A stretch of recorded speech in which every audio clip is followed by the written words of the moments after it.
Chilometro 103 progressiva 300 della strada statale Pontebana. Come detto, nel corso della notte Fleximan è tornato in azione in Friuli. Fleximan, 2 mesi dopo aver abbattuto il rilevatore di velocità lungo la strada ferrata in comune di Bertiolo, torna in azione tagliando quello piazzato lungo la Pontebana tra Codroipo e Bivio Coseat. Un blitz rapido messo in atto forse da più persone durante la notte, nel momento in cui l'arteria è praticamente libera dalla circolazione veicolare. Non si esclude che gli stessi autori abbiano utilizzato una flex a batteria per compiere il sabotaggio in modo veloce e successivamente abbiano cercato di tagliare i cavi delle connessioni alle telecamere senza però riuscire a dare l'ultimo colpo, forse disturbati da qualche automobilista in transito che nel frattempo ha avvertito le forze dell'ordine. Quello che si sa è che l'occhio elettronico ha immortalato tutto e i frame sono sotto la lente degli investigatori per dare un nome e cognome al Fleximan del Medio Friuli. Le telecamere in uscita dal comune di Codroipo sono attive,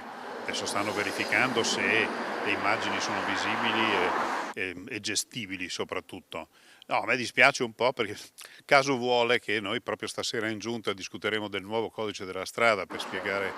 agli assessori e ai consiglieri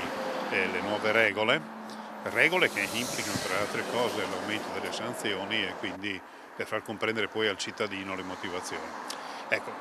voglio solo dire una cosa, al di là dell'atto vandalico, è evidente che è un dato di fatto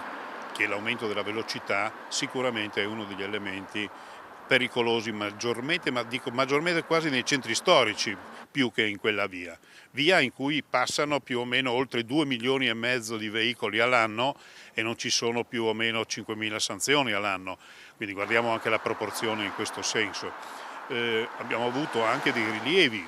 da cittadini codroipesi, soprattutto in particolare dei mezzi pesanti, che ritenevano che la taratura dell'autovelox non fosse adeguata. Stiamo facendo delle verifiche, noi ringraziamo questi cittadini che ci aiutano a capire anche quando potrebbe esserci un errore, non crediamo ci sia un errore, abbiamo ricontrollato, questo perché nella taratura che avviene ogni 2 anni più o meno a ottobre non ci sono dei delta macroscopici rispetto al resto dell'anno, quindi ci stupisce un po', però facciamo una verifica e questo è il modo in cui i cittadini possono aiutarci.